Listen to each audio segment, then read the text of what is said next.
kudu kowe urusono uripmu dhewe-dhewe.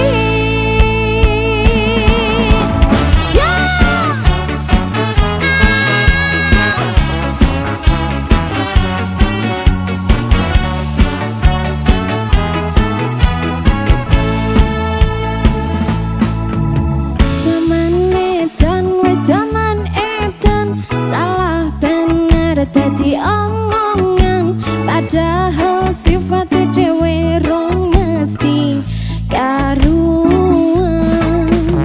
Aku mangan ranjang kowe sing ngopeni aku tuh kowe urusono uripmu dhewe-dhewe.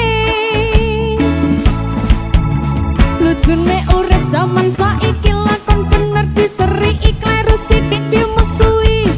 Oh no meneh crita wong ra kenal diturhati kanca dolan iso-isone melok urusan sing dheke ora paham.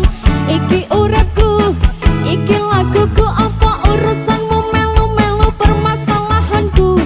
Apa kowe pancen wis krasa kowe bener dhewe, kowe sing apik dhewe wani biji kanca-kancane.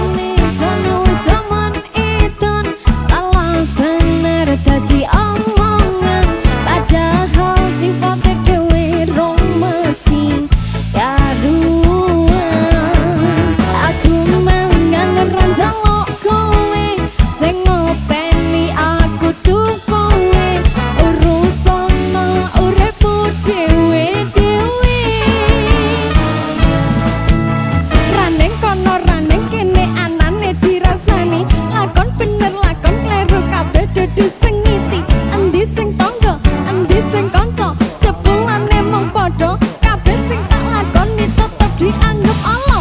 Ayo coba dandanono uripmu dhewe-dhewe, ayo coba benahono sifat elekmu dhewe. Rasah mikir eleke tonggolan kanca-kancane, aja ngrasane awakmu paling bener dhewe. Ndang didandani koreksi diri sendiri.